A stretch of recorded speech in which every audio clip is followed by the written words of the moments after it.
আমি জানি দু একজন চোর দুষ্কৃতীদের আমার লেখায় কিছু সমস্যা হয়, কিন্তু আমি ওগুলো কিছু মনে করি না। কারণ আমি সংখ্যাধিক্য মানুষের যন্ত্রণার কথা তুলে ধরতে চাই আমার লেখার মধ্যে দিয়ে। তা আশা করি আপনাদের সকলকে ভালো লাগবে। বসে সিংহাসনে যতই নাড়ো ধর্মের কল, বোঝালেও ভুলভাল, বুঝেছি তোমরা ছদ্মবেশী ঢপবাজ, একা একটা সংগাজ।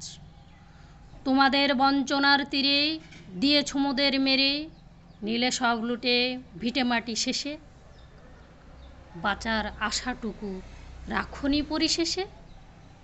মোরা মজুর মুটেও কুলি, পেটের আহার জোগাতে মাথার ঘাম পায়ে ফেলি, অসহ্য দুঃখ দারিদ্রতা নিত্য সঙ্গী।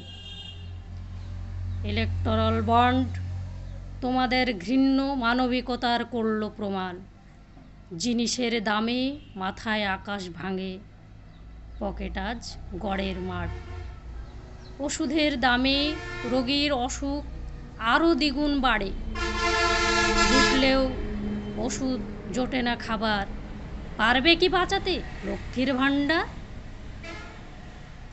এসব করতে আড়াল দিচ্ছ এবার ধর্মের চাল, আর করো না ঈশ্বরের সৃষ্টিকে অপমান, সেই ঘটাবে তোমার অধঃপতন, সেই ঘটাবে তোমার অধঃপতন।